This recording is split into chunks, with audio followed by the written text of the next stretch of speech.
Friends ಎಲ್ಲರೂ ಹೇಗಿದ್ದೀರಿ? ನಾನಂತೂ ಸೂಪರಾಗಿದ್ದೀನಿ. ಐ ಹೋಪ್ ನೀವೆಲ್ಲರೂ ಚೆನ್ನಾಗಿದ್ದೀರಿ ಅಂತ ಭಾವಿಸ್ತೀನಿ. ಸೊ ಈ ವಿಡಿಯೋ ಸ್ವಲ್ಪ ಆದರೆ ಇಷ್ಟ ಆದರೆ ಪ್ಲೀಸ್ ಲೈಕ್ ಮಾಡಿ, ಕಮೆಂಟ್ ಮಾಡಿ, ಶೇರ್ ಮಾಡಿ. ಪ್ಲೀಸ್ ನನ್ನ ಚಾನಲ್ನ ಸಬ್ಸ್ಕ್ರೈಬ್ ಮಾಡಿ, ಆಲ್ ಅಂತ ಕ್ಲಿಕ್ ಮಾಡಿ. ನಾನು ಯಾವಾಗಲೇ ವಿಡಿಯೋ ಹಾಕಿದ್ರೂ ನಿಮಗೆ ನೋಟಿಫಿಕೇಷನ್ ಬರುತ್ತೆ, ಆವಾಗಲೇ ಆ ವಿಡಿಯೋನ ನೋಡ್ಬೋದು. ಸೊ ನಾನು ಮನೇಲಿ ಕುತ್ಕೊಂಡಿದ್ದೆ, ಸುಮ್ಮನೆ ಬೇಜಾರಾಯ್ತಿತ್ತು ಅಂತೇಳಿ ಒಬ್ಬಳೇ ಕುತ್ಕೊಂಡಿದ್ದೆ. ಸೊ ಆಗ ಅನ್ನಿಸ್ತು ವ್ಲಾಗ್ ಹತ್ರ ಸ್ಟಾರ್ಟ್ ಮಾಡೋಣ ಅಂತೇಳಿ. ಸೊ ಅದಕ್ಕೆ ಸ್ಟಾರ್ಟ್ ಮಾಡಿದೆ. ಇನ್ನು ಅಡುಗೆನೂ ಮಾಡಲಿಲ್ಲ, ಮಾಡಬೇಕು ಅಡುಗೆನ.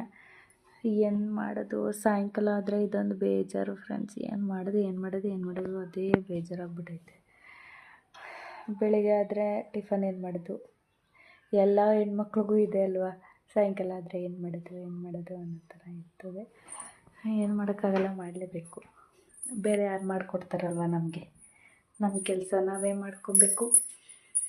ಸೊ ಹೊಸ ಸ್ಟವ್ ತಗೊಂಡೆ ಫ್ರೆಂಡ್ಸ್, ಅಂತ ತೋರಿಸಿಲ್ಲ ಅಲ್ವಾ. ಇದು ತಗೊಂಡಾಗಲೇ 1 ವೀಕ್ ಆಯಿತು, 2 ವೀಕ್ಸೇ ಆಯಿತು ಅಂದ್ಕೊತೀನಿ. ಬಟ್ ವೀಡಿಯೋಸ್ ಏನು ಮಾಡಿಲ್ಲ, ಅದಕ್ಕೆ ಈಗ ತೋರಿಸ್ತಾ ಇದ್ದೀನಿ. ನನಗೆ ಇದು ತಗೊಂಡೆ. ಸೊ ಹೆಂಗಿದೆ ಅನ್ನೋದನ್ನ ಕಮೆಂಟಲ್ಲಿ ತಿಳಿಸಿ. ಫಸ್ಟ್ ಟೈಮ್ ಅಲ್ವಾ, ಅದಕ್ಕೆ ಕೇಳ್ತಾ ಇದ್ದೀನಿ. ನಾವೆಲ್ಲ ಜಾಸ್ತಿ 2 ಒಲೆನೇ ಇಟ್ಕೊಳ್ಳೋದು, 4 ಒಲೆ ತೊಗೋಬೇಕು ಅಂತ ಅಂದ್ಕೊಂಡೆ. ಬಟ್ ಬೇಡ ಅಂತೇಳಿ ಸುಮ್ಮನಾಗ್ಬಿಟ್ಟೆ. ನಮ್ಮ ಮನೇಲೆಲ್ಲ ಬೇಡ 3 ಒಲೆನೇ ಬೇಡ ಅಂದರು. ಆದರೆ ಏನು ಮಾಡೋಕ್ಕಾಗಲ್ಲ. ಸೊ ಇವತ್ತಿನ ಸ್ಪೆಷಲ್ ತೋರಿಸ್ತೀನಿ ರೀ, ನಾನೇನು ಮಾಡಿದ್ದೀನಿ ನೋಡಿ. ಬ್ಯಾಕ್ ಕ್ಯಾಮ್ರಾದಲ್ಲಿ ತೋರಿಸ್ತೀನಿ ನೋಡಿ ಫ್ರೆಂಡ್ಸ್. ಶಾವಿಗೆ ಪಾಯಸ, ಅದು ನಮಗೆ ಅಂತ ರಾಯರಿಗೆ ನೈವೇದ್ಯ ಮಾಡಿದ್ನಲ್ಲ, ಸ್ವಲ್ಪ ಜಾಸ್ತಿನೇ ಮಾಡಿದೆ. ಯಾಕಂದರೆ ನಮ್ಮ ಮನೆಯವ್ರಿಗೆ ಸ್ವೀಟ್ ಅಂದರೆ ಸಖತ್ ಇಷ್ಟ ಅಂಥೇಳಿ ಜಾಸ್ತಿನೇ ಮಾಡಿದೆ. ಸೊ ನಮ್ಮ ಮನೇಲಿ ಡ್ರೈ ಫ್ರೂಟ್ಸ್ನೆಲ್ಲನೂ ಅದೇನೋ ತಿನ್ನೋಕ್ಕೆ ಇಷ್ಟ ಆಗಲ್ಲ, ಅದಕ್ಕೆ ನಾನು ತಿಂದೇ ಇಲ್ಲ. ನಾವೆಲ್ಲ ಹಂಗೆ ಅಲ್ವಾ, ಏನಾದರೂ ಹೆಲ್ದಿಯಾಗಿ ತಿನ್ನಬೇಕಂತ ತಿನ್ನೋದೇ ಇಲ್ಲ. ಸೊ ಏನಾದರೂ ಜಂಕ್ ಫುಡ್ ಅದೇ ಸಖತ್ತಾಗಿ ತಿನ್ನಬೇಕು ಅನಿಸುತ್ತೆ. ಬಟ್ ನಾನೀಗ ಡಯಟಲ್ಲಿ ಇರೋದ್ರಿಂದ ಏನೂ ತಿನ್ನಲ್ಲ. ಸೊ ಸ್ವಲ್ಪ ಗುಂಡಗೆ ಆಗ್ಬಿಟ್ಟಿದ್ದೀನಲ್ವ, ಸೊ ಹಂಗಾಗಿ ಸ್ವಲ್ಪ ಸಣ್ಣ ಆಗೋಣ. ಈಗಾದರೂ ಪರವಾಗಿಲ್ಲ, ಮೊನ್ನೆಂದು ಸಖತ್ ದಪ್ಪ ಆಗಿಬಿಟ್ಟಿದ್ದೆ. ಸೊ ಏನಂದರೆ ಹಾರ್ಮೋನಲ್ ಇಂಬ್ಯಾಲೆನ್ಸ್ ಆದರೆ ಆಟೋಮೆಟಿಕ್ ದಪ್ಪ ಆಗಿಬಿಡ್ತಾರಲ್ವ, ಹಂಗೆ. ಮತ್ತು ನಿಮ್ಮ ಮನೇಲೆಲ್ಲ ಹೆಂಗೆ ಪೂಜೆ ಎಲ್ಲ ಮಾಡಿದ್ರಿ, ರಾಯರ್ನೆಲ್ಲ ಹೆಂಗೆ ಏನು ಕೇಳ್ಕೊಂಡ್ರಿ ಅನ್ನೋದನ್ನ ಕಮೆಂಟ್ ಬಾಕ್ಸಲ್ಲಿ ತಿಳಿಸಿ. ಸೊ ನಾನು ಜನಗಳ್ನ ಜಾಸ್ತಿ ನಂಬಕ್ಕೆ ಹೋಗಲ್ಲ. ಯಾಕೆ ಅಂದರೆ ಜನಗಳನ್ನ ಯಾರ ಮೇಲೆ ನನ್ನ ನಂಬಿಕೆನೇ ಇಲ್ಲ ಹೇಳ್ಬೇಕಂದ್ರೆ. ಯಾರು ಜನಗಳನ್ನ ನಂಬೋಕ್ಕಿಂತ ದೇವ್ರನ್ನ ನಂಬೋದೇ ನಾನು ತುಂಬ ಇಷ್ಟಪಡ್ತೀನಿ. ಯಾಕಂದರೆ ದೇವ್ರನ್ನ ನಂಬಿದ್ರೆ ಇವತ್ತಲ್ಲ ನಾಳೆ ಒಳ್ಳೇದು ಮಾಡ್ತಾನೆ ಅಂತ ಅನ್ಬೋದು. ಬಟ್ ಜನಗಳ್ನ ನಂಬಿದ್ರೆ ಬರೀ ಕೆಟ್ಟದ್ದೇ ಬಯಸ್ತಾನೆ ಅಂತಲೂ ಗೊತ್ತು. ನಾವು ಯಾರಿಗೆ ಜಾಸ್ತಿ ಒಳ್ಳೇದು ಮಾಡಿರ್ತೀರೋ ಅವರೇ ನಮ್ಗೆ ಜಾಸ್ತಿ ಕೆಟ್ಟದ್ದು ಮಾಡ್ತಾರೆ ಅಂತಲೂ ನನಗೆ ಗೊತ್ತು. ಅದಕ್ಕೆ ನನ್ನ ಲೈಫಲ್ಲಿ ನನ್ನ ಗಂಡ, ನಾನು, ನನ್ನ ಮಗಳು ಮತ್ತು ನಮ್ಮ ಅಂದರೆ ಒಂದು ಸ್ವಲ್ಪ ಜನ ಅಷ್ಟೇ ನನ್ನ ಲೈಫಲ್ಲಿ ನಾನು ಇಟ್ಕೊಂಡಿರೋದು. ಇನ್ನು ಬಿಟ್ಟರೆ ಬೇರೆ ಯಾರೂ ಬೇಕಾಗೂ ಇಲ್ಲ ನನಗೆ. ಸೊ ಇವತ್ತು ನಾನು ಹೆಂಗೆ ಕಾಣಿಸ್ತಾ ಇದ್ದೀನಿ ಫ್ರೆಂಡ್ಸ್, ಬ್ಲ್ಯಾಕಾಗೇ ಇದ್ದೀನಿ, ಬೆಳ್ಳಗಿಲ್ಲ. ಆದರೂ ಹೆಣ್ಮಕ್ಳು ಹಂಗೆ ಅಲ್ವ, ರೆಡಿ ಆದಾಗ ರೀಲ್ಸ್ ಮಾಡ್ಬೇಕು, ಅದು ಮಾಡ್ಬೇಕು. ನಾನೇನು ರೆಡಿ ಆಗಿಲ್ಲ, ಸುಮ್ಮನೆ ಹಂಗೆ ಹೇಳಿದೆ ಅಷ್ಟೇ. ನಮ್ಮ ಮನೆ ದೇವ್ರ ಮನೆ. ಆ್ಯಕ್ಚುಲಿ ವಿಡಿಯೋ ಬಿಟ್ಟಿದ್ದೀನಿ ಇವತ್ತೇ ಅಪ್ಲೋಡ್ ಮಾಡಬೇಕಂತೇಳಿ ಇವತ್ತೇ ಅಪ್ಲೋಡು ಕೂಡ ಮಾಡಿದ್ದೀನಿ. ಆದರೆ ನಿಮ್ಗೊಂದು ತೋರಿಸ್ತೀನಿ, ನಾನು ನಿಮಗೆ ತೋರಿಸ್ತೀನಿ. ನನಗೆ ನೋಡಿ ಫ್ರೆಂಡ್ಸ್, ಎಲ್ಲರೂ ಮಕ್ಕಳು ತಗೊಂಡ್ರೆ ನಾನೇ ತೊಗೊಂಡಿದ್ದೀನಿ. ಖುಷಿ ಏನೋ ಗೊತ್ತಿಲ್ಲ, ಒಂಥರ ಖುಷಿ ಆಯಿತು ಇದನ್ನ. ಬಟ್ ಇದನ್ನು ಚಾರ್ಜ್ ಆಗಲಿಲ್ಲ, ಚಾರ್ಜ್ಗೆ ಹಾಕಬೇಕು. ಸಖತ್ ಖುಷಿ ಆಯಿತು ಇದು ತಗೋಬೇಕಂದ್ರೆ. ಜಾತ್ರೆಯಲ್ಲಿ ತಗೊಂಡಿದ್ದು. ಸೊ ಸುಮಾರು ತಗೊಂಡೆ ಜಾತ್ರೆಯಲ್ಲಿ, ಎಲ್ಲ 20 ರೂಪಾಯಿ. ಇದು 20 ರೂಪಾಯಿ. ಜಾತ್ರೆಯಲ್ಲಿ ತೊಗೊಬೇಕಂದ್ರೆ ಖುಷಿ ಆಯ್ತದಲ್ವೇ, ಸೊ ಹಂಗಾಗಿ ತೊಗೊಂಡೆ. ಬಟ್ ಜಾತ್ರೆದು ಪಾರ್ಟ್ 2 ವೀಡಿಯೋ ಬಿಡ್ತೀನಿ ಅಂತ ಹೇಳಿದ್ದೆ, ಅದು ಕ್ಲಿಪ್ಪಿಂಗ್ ಮಿಸ್ ಆಗೋಯ್ತು ಅಂತೇಳಿ ಯಾವುದೇ ರೀತಿ ವೀಡಿಯೋನ ಬಿಟ್ಟಿಲ್ಲ, ಸಾರಿ. ಸೊ ಫ್ರೆಂಡ್ಸ್, ಇದಕ್ಕೆ ಇದು ಏನಪ್ಪ ಏನಂತ ಇದು ಹೀರೆಕಾಯಿ, ಬೀನ್ಸು, ಚಪ್ರ ಬದನೆಕಾಯಿ, ಕ್ಯಾರೆಟು ಮತ್ತು ಬದನೆಕಾಯಿ ಇವೆಲ್ಲ ಹಾಕಿ ಮೈಸೂರು ಬೇಳೆ ಹಾಕಿ ಸಾಂಬಾರನ್ನ ಮಾಡ್ತಾಯಿದ್ದೀನಿ.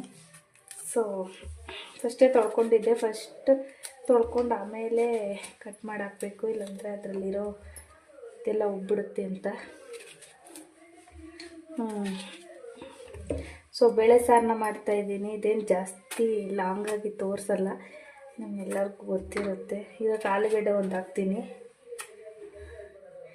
ಸೊ ಮಿಕ್ಸ್ ತರಕಾರಿ ಹಾಕಿ ಸಾಂಬಾರು ಮಾಡಿದ್ರೆ ಸಖತ್ ಟೇಸ್ಟಿಯಾಗಿರುತ್ತೆ. ಇದೆಲ್ಲ ಹಾಕ್ಬಿಟ್ಟು ಆಮೇಲೆ ತೋರಿಸ್ತೀನಿ ಫ್ರೆಂಡ್ಸ್. ಇದಕ್ಕೆ ಈರುಳ್ಳಿ, ತೆಂಗಿನಕಾಯಿ ಹಾಕಿದ್ದೀನಿ. ಈಗ ಈರುಳ್ಳಿ ಚಿಕ್ಕವು 2 ಹಾಕ್ತಾಯಿದ್ದೀನಿ. ಮಿಕ್ಸಿಗೆ ನಾವು ಯಾವಾಗ ಮಾಡಿದ್ರು ರುಬ್ಬಾಕಿದ್ದು ಸಾಂಬಾರು ಮಾಡೋದು. ಇದಕ್ಕೆ ಆಲೂಗಡ್ಡೆ ಮತ್ತು ಒಂದು ಈರುಳ್ಳಿನ ಹಾಕಿದ್ದೀನಿ. ಇದಕ್ಕೆ ಒಂದು ಟೊಮೆಟೊ ಹಾಕಬೇಕು. ಸೊ ಇದಕ್ಕೆ ಸಾಂಬಾರು ಪೌಡರ್ನ ಹಾಕಬೇಕು.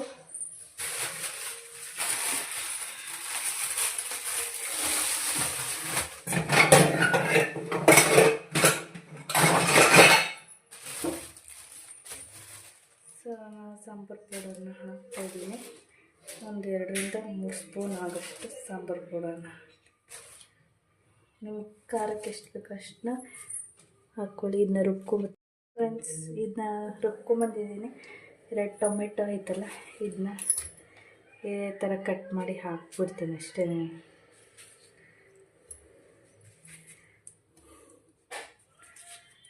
ದೊಡ್ಡದಾಗೆ ಕಟ್ ಮಾಡೋಕ್ಕೆ ಬೆಂದ್ಕೊಡುತ್ತೆ. ನೀವು ಬೇಕಾದರೆ ಸಣ್ಣದಾಗೂ ಕಟ್ ಮಾಡೋಕ್ಕಾಗೋದು. ನನ್ನ ಟೈಮ್ ಇಲ್ಲ, ಸ್ವಲ್ಪ ಹೊರಗಡೆ ಹೋಗ್ಬೇಕಾಗಿರೋದ್ರಿಂದ ಬೇಗ ಪಟ ಅಂತ ಮಾಡ್ತಾಯಿದ್ದೀನಿ. ಸೊ ಫ್ರೆಂಡ್ಸ್, ಇದು ಮಸಾಲೆ ಎಲ್ಲ ಇದಕ್ಕೆ ಹಾಕಿದ್ದೀನಿ. ಇದನ್ನ ತೊಳೆದಿದ್ದೀನಿ. ಮೈಸೂರು ಬೇಳೆನೇ ಹೆಸರು ಬೇಳೆನ ಇದಕ್ಕೆ ಹಾಕೊಂತೀನಿ. ಈಗ ವಿಸಿಲ್ಗೆ ಇಡ್ತೀವಿ. ಉಪ್ಪು ಹಾಕಿ ಇಡೋದಷ್ಟೇನೆ. ಫೈನಲಾಗಿ ಉಪ್ಪೆಲ್ಲ ಹಾಕಿ ಇಟ್ಟಿದ್ದೀನಿ. ಇದೊಂದು 2 ವಿಸಿಲ್ ಬಂದರೆ ಸಾಂಬಾರಾಗುತ್ತೆ. ಓಕೆ. ಸೊ ಫ್ರೆಂಡ್ಸ್, ಈಗ ನಾವು ದೇವಸ್ಥಾನಕ್ಕೆ ಹೋಗೋಣ ಅಂತ ಹೋಗ್ತಾಯಿದ್ದೀನಿ. ಇದು ನಮ್ಮೂರಿಂದ 1.5 ಕಿಲೋಮೀಟ್ರ್ ಆಗುತ್ತೆ. ಸೊ ಬ್ಯಾಲ್ಕೆರೆ ಅಂತ ಇದು. ಅಲ್ಲಿ ದೇವಸ್ಥಾನ, ಆಂಜನೇಯ ದೇವಸ್ಥಾನಕ್ಕೆ ಹೋಗೋಣ ಅಂತ ಹೋಗ್ತಾಯಿದ್ದೀನಿ. ಇಲ್ಲಿ ಬಂತು ದೇವಸ್ಥಾನ. ಸೊ ಇಳಿದುಬಿಟ್ಟು, ಯಾಕೆಂದರೆ ಇವತ್ತು ರಾಯರ ದರ್ಶನ ಮಾಡೋಕ್ಕಾಗಿಲ್ಲ, ಅದಕ್ಕೆ ಆಂಜನೇಯ ದೇವರ ದರ್ಶನ ಆದರೂ ಮಾಡೋಣ ಅಂತೇಳಿ ಹೋಗ್ತಾಯಿದ್ದೆ. ಸೊ ಇವತ್ತೇನು ಅಷ್ಟೊಂದು ಜನ ಇರಲಿಲ್ಲ, ಯಾಕೆಂದರೆ ವಾರದ ದಿನದಲ್ಲಿ ಮಾತ್ರ ಜಾಸ್ತಿ ಜನ ಇರ್ತಾರೆ. ಗುರುವಾರ ಆ ಥರ, ಬುಧವಾರ ಟೈಮಲ್ಲಿ ಜಾಸ್ತಿ ಜನ ಒಬ್ಬರೂ ಇರಲಿಲ್ಲ. ಆರಾಮಾಗಿ ದೇವರನ್ನೆಲ್ಲ ದರ್ಶನ ಮಾಡಿಕೊಂಡು ಇದು ನಮ್ಮ ಫೇವ್ರೆಟ್ ಪ್ಲೇಸ್ ಅಂದರೆ ಪಾನಿಪುರ. ಇದು ದರ್ಶನ ಮಾಡ್ಕೊಂಡು ಕುತ್ಕೊಂಡಿದ್ವಿ. ಅವರು ಸ್ವಲ್ಪ ಕಾಮಿಡಿಯಾಗಿರ್ತಾರೆ ಅವಾಗವಾಗ. ಸೊ ಹಂಗಾಗಿ ಇಲ್ಲಿಗೆ ಬಂದರೆ ಒಂಥರ ನೆಮ್ಮದಿ ಅಂತ ಅನಿಸುತ್ತೆ. ದೇವಸ್ಥಾನದಲ್ಲಿ ಇಲ್ಲಿ ಆ ದೇವರು ಒಂದೇ ಇಲ್ಲ, ಥರ ಎಲ್ಲ ದೇವರು ಇದ್ದಾವೆ. ಸೊ ಇವತ್ತಿನ